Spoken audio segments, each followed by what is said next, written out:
धन्यवाद। अब चूंकि कार्यक्रम तो पारिवारिक है, लेकिन किसी कार्यक्रम के प्रोटोकॉल के हिसाब से यही कहा जाएगा। धन्यवाद संचालक महोदय। आज हरपालपुर की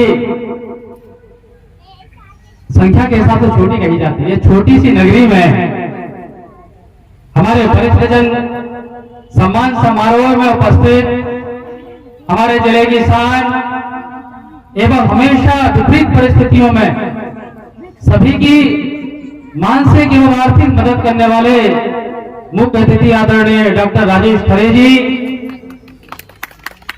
हमारे साथी कहें, सहयोगी कहें, राजनीति में हम लोग साथ साथ कदम चल रहे हैं, ऐसी हमारी ऊर्जावान नेत्री बहन श्रीमती स्मिता खरे जी एवं आपके साथ यस हरपालपुर नगरी में कार्यक्रम की शान में चार चांद और लगाती है। आपके साथ आई श्रीमती पद्मा खरे जी, आशीष खरे जी, यहाँ उपस्थित, चूंकि पारिवारिक कार्यक्रम है इसलिए नाम न लेते हुए मैं यहाँ उपस्थित सम्माननीय बुजुर्गगण, मार्गदर्शकगण एवं हमेशा हमारा कान पकड़ के खींच कर सही रास्ते पे लाने वाले बुजुर्गगण, सहयोगीगण, ऊर्जावान साथीगण एवं माताएं बहनें एवं बड़ी संख्या में यहाँ उपस्थित नन्हे मुन्ने बच्चे, आज बड़े ही गर्व का विषय है। गर्व का विषय यह है कि यूं तो हमें संख्या में गिना नहीं जाता, लेकिन हमारा इतिहास गवाह है कि हम संख्या में जरूर कम रहे हों, लेकिन दशा और दिशा समाज की कायस्थों ने ही निर्धारित की है। कायस्थ का अस्तित्व भले ही कोई और कमजोर करने की कोशिश करे, लेकिन ये हमारा दायित्व है, हमारे बच्चे का दायित्व है, हमारे घर में हो, किचन में महिलाओं का काम करने वाली महिलाओं का भी दायित्व है, वो अपने कायस्थ के कुल के गौरव की गाथा अपने बच्चों को जरूर सुनाते रहे। आज इस हरपालपुर नगर प्रांगण में इस आवाज, इस माइक की आवाज, इस मंच की आवाज जिन जिन घरों तक पहुंच रही है, उन घरों में भी उपस्थित बुजुर्ग, माताओं, बहनों, बच्चों को प्रणाम करते हुए मैं कहना चाहता हूं कि कायस्थ कभी यह कार्यक्रम इसलिए नहीं करता कि कायस्थ एकत्रित हो जाए। कायस्थ हमेशा इसलिए कार्यक्रम करता है कि उसके बगल में रहने वाले दो घर इस तरफ का वो संरक्षक बन जाए। हमारी ये नैतिक जिम्मेवारी है। हमारी नैतिक जिम्मेवारी ये है कि सबसे पहले तो वो अपनी दशा और दिशा पर नियंत्रित रखें और अपने समाज के लोगों को जो विपरीत परिस्थितियों में काम कर रहे हैं, उनको हम मानसिक और सामाजिक तौर पर ऊपर लाने का प्रयास करते रहें। मैं मुख्य अतिथिगणों का ध्यान आकर्षित कराना चाहता हूं कि ऐसे कई ऊर्जावान साथी हैं, ऐसे कई ऊर्जावान सोच रखने वाले समाज में कई परिवार हैं, ऐसे ऊर्जावान हमारे नन्हे मुन्ने बच्चों की नई टीम तैयार हो सकती है, जिनको हमें ये बताना पड़ेगा समाज और सामाजिकता का अर्थ क्या होता है। जब वो समाज और सामाजिकता का अर्थ समझ जाएंगे, जब वो समाज में सभी जातियों का समावेश समझ जाएंगे, जब वो अपने नैतिक, अपने व्यवहारिक जीवन में समाज की, परिवार की उपयोगिता समझ जाएंगे, तो निश्चित तौर पर वो समाज को एक नई दिशा देंगे। तो समाज के साथ साथ सभी जाति, सभी बड़ों, सभी धर्मों, सभी पंथों को एक नई दिशा देकर एक मार्ग प्रशस्त करेंगे। हमें एक परंपरा होती है, हम कहानियों से अपने महापुरुषों की, अपने समाज की गाथाओं को सुनते आए हैं। बड़ा अफसोस है कि अब वो परंपराएं बंद हो गई। हमें उन परंपराओं को जारी इसलिए करना होगा क्योंकि आज हम देखते हैं कि किसी बच्चे से यदि उनके पिताजी का नाम पूछो तो बड़े फक्र से बताते हैं, उनके दादाजी के नाम पूछो तो बड़े फक्र से बताते हैं, लेकिन उनके दादाजी के पिताजी के नाम पूछो तो कोई नहीं बताता। हमारी पीड़ा एक और है कि हमें इस और बहुत ध्यान देना पड़ेगा। और यहाँ बैठे समाज, अपने घर परिवार के मुखिया लोगों से मेरा एक आग्रह है कि वो भी एक अपने परिवार की वंशावली अपने बच्चों के सामने प्रस्तुत करें, ताकि उनको ये पता हो कि हमारा सामाजिक, हमारा राजनीतिक और हमारी चारों तरफ से जो आत्मीय जुड़ाव है वो किन किन साथियों के साथ था। क्योंकि हम मजबूरी बस भरण पोषण के लिए, आजीविका चलाने के लिए हम अपना मूल स्थान छोड़ चुके। जब हम मूल स्थान छोड़ते हैं तो ये मान के चलिए कि हम 50% अपने कमजोर हो जाते हैं मानसिक तौर पर। जब हमारे बच्चे अपना मूल स्थान छोड़ते हैं तो 25% और कमजोर हो जाते हैं। जब उनके बच्चे मूल स्थान छोड़ते हैं तो हमारा अस्तित्व, हमारा वजूद नगण्य हो जाता है। इस हमें नगण्यता को खत्म करने के लिए, इस शून्यता को खत्म करने के लिए कम से कम हमने किताबों में या अपनी कॉपी में वंशावली की एक प्रति हमें भी एक अपने ड्राइंग रूम में लगाना चाहिए, ताकि वो ये जान सके कि मेरे हमारे के परिवार के लोग कौन कौन थे। कौन नहीं चाहता हमारा बच्चा पढ़े, कौन नहीं चाहता हमारा समाज ऊंचाइयों पर जाए, कौन नहीं चाहता कि हम दूसरे समाज के लिए प्रेरणा बने।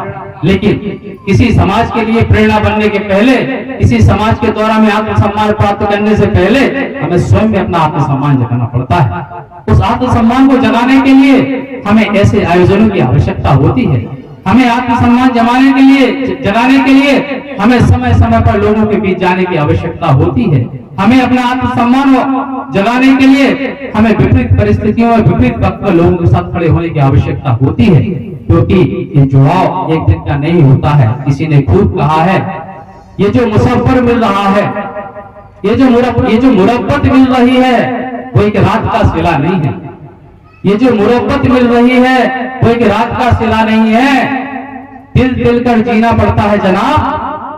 ये समुंदर एक बरसात का नहीं है, ये समुंदर एक बरसात का नहीं है। प्रेरणा देने के लिए, लोगों को जगाने के लिए आयोजन जरूर होते हैं। जैसे कि हमारे संचालक महोदय, जो कि हमारे फूफा जी भी हैं, बड़ी अच्छी बात कही थी कि समाज का प्रतिनिधित्व तो कुछ लोग करते हैं, लेकिन उनके पीछे जो हमारे लोग बैठे हुए हैं, उनकी सोच का समावेश होता है तो उनका प्रतिनिधित्व और ताकतवर होता है। मैं क्योंकि कार्यक्रम में बहुत सारे लोग हमारे वक्ता है, समय समय पर आने पर काफी बातें की जाएंगी। मैं 4 लाइन आपके सामने रखकर मैं अपनी वाणी को विराम दूंगा। मैं एक टाइटल के माध्यम से बताना चाहता हूं कि हम बड़े आराम से कह देते हम बिखरे हुए हैं। कह देते कि नहीं कह देते? कह देते कि नहीं कह देते? आवाज नहीं आ रही? आ रही?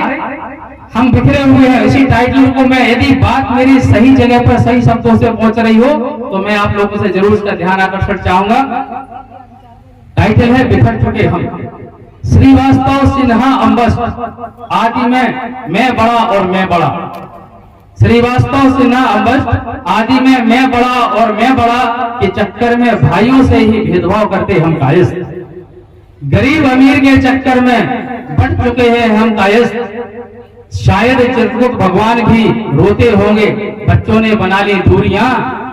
और हमारी ताकत का एहसास तो दुनिया को भी है, हमारी ताकत का एहसास तो दुनिया को भी है। महत्वपूर्ण पद पर बैठकर करते भारत माँ का उद्गार है, पर आज अपने ही भाइयों को पहचानने से करते इनकार है।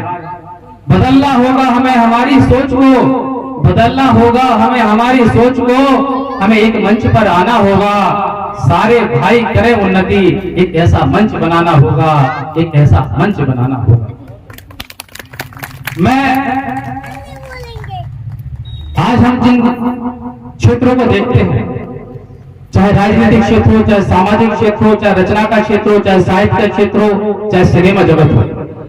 सिनेमा जगत में तो ये स्थिति है कि हमारे 62% लोग कायस्थ हैं, जो बड़े कलाकार हैं, पर्दे के पीछे बड़ी भूमिका निभाते हैं। राजनीति में हमारे ऐसे महत्वपूर्ण पदों पर बैठे हुए लोग हैं जो कायस्थ हैं। संसदों की सचिवालय में जो हमारे 85% लोग अभी भी कायस्थ हैं।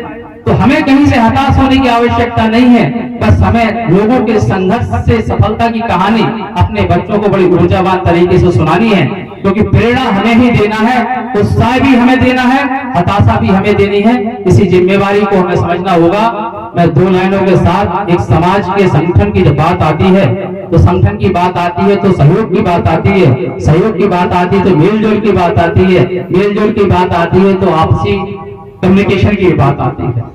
ये कहते हैं एक चिराग काफी है अंधियारा बुझाने को, एक चिराग काफी है अंधियारा मिटाने को, और एक चिराग से 100 चिराग जलाए जा सकते हैं, एक चिराग से 100 चिराग जलाए जा सकते हैं। धन्यवाद, आप सभी ने मुझे सुना और मुझे इस मंच पर मौका दिया। मैं आप सभी का बहुत बहुत आभारी हूँ और आप सभी की आज्ञा और आदेश पर मैं हमेशा खड़ा मिलूंगा। लेकिन मैं एक लाइन और जोड़ना चाहता हूं कि आदरणीय सुरेश चंद्र सक्सेना जी ने एक बड़ी प्रेरणा दी हम लोगों को, और दिलीप खरे जी की चर्चा हमारे संचालक महोदय जी भी कर रहे थे। चूंकि वो इतनी विपरीत परिस्थितियों में काम कर रहा है, इतनी विपरीत परिस्थितियों में अपनी पारिवारिक जिम्मेवारी को निभा रहा है, इतनी विपरीत परिस्थितियों के बावजूद भी वो हर कार्यक्रम में आगे रहता है, चाहे वो आर्थिक हो, चाहे सामाजिक हो, चाहे उसको कहीं भी बुलाओ। तो मुझे हम सभी लोगों को ऐसे लोगों से सीख भी लेनी चाहिए। इसी के साथ मैं रोटी बाड़ी को विराम देता हूँ। जय हिंद, जय चित्रकूट भगवान की जय। आप सभी को प्रणाम, सादर नमस्कार। हेलो दोस्तों, ये थे भाई प्रवीण खरे जी, जिन्होंने सारे भारतवर्ष में घूम घूम के जो अनुभव प्राप्त किए हैं